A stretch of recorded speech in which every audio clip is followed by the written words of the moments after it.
और उन सबूतों में यह कहा गया है कि आज तक अगर मस्जिद के बारे में आपने पढ़ा हो तो वहां पर घंटी, कलश और फूल की आकृति कहीं दिखे, पश्चिमी दीवार पर हाथी की सूंड और टूटी हुई कलाकृति दिखे, दीवार के पत्थरों पर स्वास्तिक और त्रिशूल और पान की कलाकृति बनी हो, गुंबद के अंदर त्रिशंकुर शंखनुमा आकृति हो, स्विच बोर्ड के पास त्रिशूल की कई आकृतियां हो, नंदी से कुंड की दूरी 83 फीट 3 इंच पाई गई हो, उसके बाद भी सवाल पूछा जाता है कि वहां पर महादेव विराजमान है कि नहीं है। देखिए अमीश जी, जो कुछ वहां प्राप्त है और जो कुछ वहां साक्ष्य है, जो कुछ वहां इतिहास है, उसके लिए एक ही कहावत चरितार्थ होती है, प्रत्यक्षम किम प्रमाणम। अब प्रत्यक्ष किम प्रमाण तो संस्कृत की कहावत है, नहीं तो हिंदी की समझ लीजिए कि हाथ कंगन को आरसी किया, पढ़े लिखे को फारसी किया। अब मैं ये भी कहना चाहता हूं, मगर अखिलेश जी ने जो बोला है, मैं ये बताना चाहता हूं, जानते हैं किसने बोला है? जिसने कहा था मैं विष्णु भगवान का मंदिर बनवाऊंगा, भगवान परशुराम की मूर्ति बनाने वाले, सपने में भगवान कृष्ण को दिखाई पड़ने वाले ने क्या बोला कि मूर्तियां वहां रख दी गई, कहीं भी पत्थर रख दो भगवान हो जाते हैं। ये दिख गया कि कितने हाथी के खाने के दांत थे और कितने दिखाने के दांत। दूसरा, वो भारतीय राजनीति के वर्तमान समय के सबसे पढ़े लिखे युवा नेताओं में से एक हैं, विदेश से इंजीनियरिंग करके आए। और देखिए अपना सामान्य ज्ञान, भारतीय जनता पार्टी 5 अप्रैल 80 को बनी, जनसंघ 1951 में बना। वहां पे श्री रामलला विराजमान प्रकट हुए 22-23 दिसंबर 1949 की रात। यानी पहले तो कह रहे हैं प्रकट होने को वहां मूर्ति रख दी गई, और उसको भी कह रहे हैं पॉलिटिकल पार्टी ने रखा, और उस पॉलिटिकल पार्टी ने जिसका उस समय वजूद ही नहीं था। इससे साफ दिखता है कि कितनी समझ और कितनी नासमझी है। अब मैं यहां पर यह कहना चाहता हूं कि जो कुछ वहां दिखाई पड़ रहा है, मैं एक लार्जर बात भी अमीश जी कहना चाहता हूं। देखिए, किसी भी देश के इतिहास में सदियों में एक आध मौका आता है जब किसी कम्युनिटी के हाथ में वो बात होती है कि वो चाहे तो इतिहास बदल ले।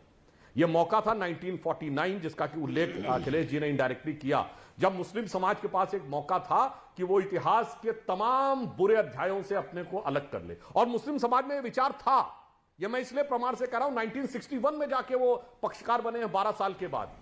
1980 के दशक में के मोहम्मद ने लिखा है कि मुस्लिम समाज में एक बड़ा तबका था जिसने कहा था, जिसका विचार था कि इस पे क्लेम नहीं करना चाहिए। वामपंथी इतिहासकारों और सेकुलर नेताओं और शहाबुद्दीन और बुखारी जैसे नेताओं ने उनको भड़का दिया कि तुम्हें यह करना चाहिए। आज भी बहुत से लोग बैठे हुए हैं। इसलिए आज एक बार और मौका आया है कि मुस्लिम समाज के लिए मौका है कि उससे ये बहुत साफ उसके बाद अवसर है कि मुगल और मुस्लिम में कोई कनेक्ट नहीं है। वैसे तो कोई कनेक्ट नहीं है, ये डीएनए और जीनोम सीक्वेंसिंग से भी हो जाएगा, पर मुगल और मुस्लिम मानसिकता में अब कोई संबंध नहीं है। उससे संबंध विच्छेद करने का एक स्वर्णिम अवसर है। और गंगा जमुनी तहजीब की जो आप बात कहते हैं, उसके लिए एक स्वर्णिम अवसर है। अन्यथा अगर आप ये नहीं करते हैं तो मैं कहना चाहूंगा ये वही बात हुई कि कोई जर्मनी में बैठ के कहे कि जर्मन और यहूदी भाईचारे का प्रमाण क्या है कि Adolf Hitler, Rudolf Hess, Hermann Goring और आइकमैन की नृशंस हत्याओं को हम अपना आदर्श मानते हैं, और यही जर्मन और यहूदी भाईचारे का प्रतीक होगा। तो वैसा ही कहना है कि तुगलक, बाबर, गोरी, औरंगजेब को हम अपना मानेंगे, जो आपके हैं भी नहीं, जबरई अपना मानेंगे, और फिर कहेंगे गंगा जमुनी तहजीब है। तो एक ऐतिहासिक अवसर को मेरे विचार से आप ना जाने दें तो देश के लिए भी अच्छा होगा और आपके लिए भी अच्छा होगा। वारिस पठान, ये ऐतिहासिक अवसर है, भाईचारा, गंगा जमुनी तहजीब दिखानी चाहिए। क्या आपको लगता है, मेरा बड़ा सॉलिड पॉइंट है आपसे, और ये सवाल मैं आपसे दिल की गहराइयों से पूछ रहा हूं, किसी मस्जिद में क्या आपको शंखनुमा आकार की कृति, वहां पर कलश, फूल, घंटी, ऐसा दिखा है आज तक? क्या मस्जिदों में होता है ऐसा? देखिए अमीश भाई, मैं सुन रहा था आपकी बात, जरा आराम से जरा मुझे भी बोलने का मौका दीजिए। अभी जर्मनी, अल्जीरिया, हिटलर, नाजी सबकी बात तो हो गई, अब काम की बात करते हैं, मुद्दे पे आते हैं। बात नंबर 1 ये है कि आपने कहा कि क्या इस तरह का आकार दिखाई दिया। मैं आपको लेके चलता हूं अमीश भाई, मेरे साथ चलिए। हम बहुत सारी मस्जिदें आज भी मुंबई में भी है, दिल्ली में भी है, लखनऊ में भी है, जहां पर पुराना ऐसे जब कुआं होता है उसके बीच में एक फुव्वारा होता है। ये फुव्वारा है, ताजमहल के अंदर आपने देखा नहीं, लाइन से लगे हुए हैं फुव्वारे, इसी तरह का है फुव्वारा। मगर ये लोगों ने इसको चला दिया कि बाबा मिल गए। इन्होंने हमारे हिंदू भाई बहनों की आस्थाओं मस्जिदों में स्वास्तिक का चिन्ह भी होता है, कमल का फूल भी होता है, स्वास्तिक का चिन्ह भी होता है। हाँ जी, ठीक। अब बात नंबर 1, मस्जिदों में स्वास्तिक का चिन्ह होता है क्या? बोल रहे एक सर्वे, वो सर्वे रिपोर्ट को मैं मानता ही नहीं हूं, क्योंकि वो सर्वे का जो रिपोर्ट है वो उस आदेश के पालन के ऊपर हुआ है जो लोअर कोर्ट का ऑर्डर है, जो लोअर कोर्ट का ऑर्डर ही इलीगल है। मैं लोअर कोर्ट के ऑर्डर को इलीगल कहता हूं, असंवैधानिक कहता हूं, सुप्रीम कोर्ट के ऑर्डर का उल्लंघन है, प्लेसेस ऑफ वर्शिप एक्ट 1991 का उल्लंघन है, क्योंकि प्लेसेस ऑफ वर्शिप एक्ट 1991 कहता है कि 15 अगस्त 1947 तक की जितनी भी मस्जिद है, मॉन्यूमेंट है, उसको आप नेचर और कैरेक्टर चेंज नहीं कर सकते। आवाज नहीं जा रही, मेरी आवाज आ रही है। पीसीआर दीवार को तोड़ दिया जाए। एक सेकंड मैं रोक देता हूं शो को। पीसीआर आप आवाज आ रही है वारिस पठान को? पीसीआर जा रही है। वारिस पठान आपको मेरी आवाज मिल रही है क्या?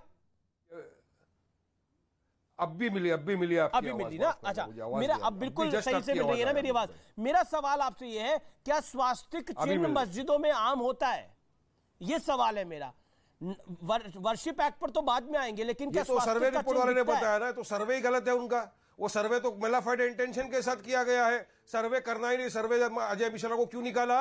अजय मिश्रा वहां पे जाके मेलाफाइड इंटेंशन के साथ सर्वे करके रिपोर्ट सार्वजनिक कर दिया। अफरा तफरी का माहौल क्रिएट करने की साजिश की जा रही है। बताइए ना मुझे अमीश भाई, फिर से पार्लियामेंट का कानून उसका क्या करेंगे आप? चले बताइए। पार्लियामेंट क्या सुधांशु जी मानते हैं कि पार्लियामेंट ने जो कानून पास किया है उस वक्त सब पार्लियामेंट का कानून स्टैंड करता है, लेकिन किस मस्जिद के अंदर स्वास्तिक का चिन्ह, घंटी, कलश, फूल दिखाई देते हैं, त्रिशूल दिखाई देते हैं? उस सवाल का जवाब नहीं दे रहे। अब आए ना बात पे, तो हमारा यही कहां दिखाई देते हैं कि बाबरी मस्जिद केस के अंदर जब सुप्रीम कोर्ट ने बोल दिया था कि आप किसी भी मस्जिद का प्रायर टू 47 के हम एक बात बताइए, मस्जिद प्लेस ऑफ वर्शिप है या प्लेस ऑफ प्रेयर है? मस्जिद प्लेस ऑफ वर्शिप है या प्लेस ऑफ प्रेयर है? बाबरी मस्जिद मस्जिद प्लेस ऑफ वर्शिप है या प्लेस ऑफ प्रेयर है? सुनिए अमीश भाई, मस्जिद प्लेस ऑफ वर्शिप है या प्लेस ऑफ प्रेयर है? अरे यही तो उन्होंने बाबरी मस्जिद में कहा। अच्छा बताइए ना, मस्जिद प्लेस ऑफ वर्शिप है कि प्रेयर है? कहा कि अचानक दिसंबर 1948 में मस्जिद प्रकट हो गई, फिर वहां के डीएम ने जाके ताला मार दिया, फिर वो जनसंघ पार्टी से मेंबर ऑफ पार्लियामेंट बना दिए गए। राजीव गांधी ने ताला खुलवा दिया 1986 में।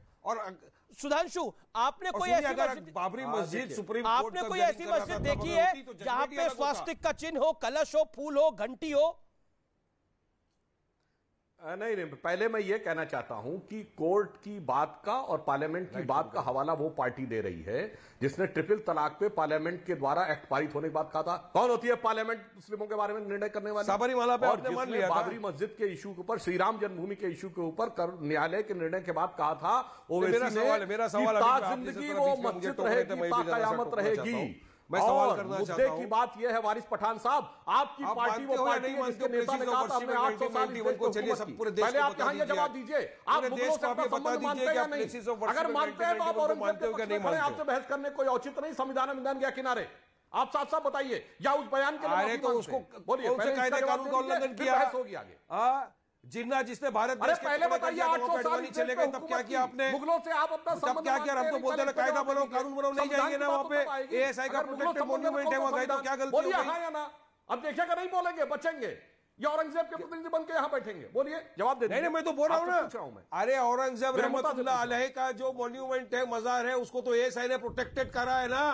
अरे आप औरंगजेब से अपना संबंध मानते हैं कि नहीं? हाँ या ना पहले ये बोलिए। चलिए बना दीजिए कानून, वहां पे नहीं जाने का, नहीं जाएंगे, बनाइए ना कानून। नहीं बनाते? हाँ, जिन्ना की मजार पे जो चले गए अडवाणी, वो गए बराबर संविधान के दायरे में। इसमें क्या हमने कोई संविधान का उल्लंघन किया, रूल ऑफ लॉ का उल्लंघन किया, कायदे कानून का अपमान किया? बताइए भाई, मेरे को आवाज नहीं आ रही है।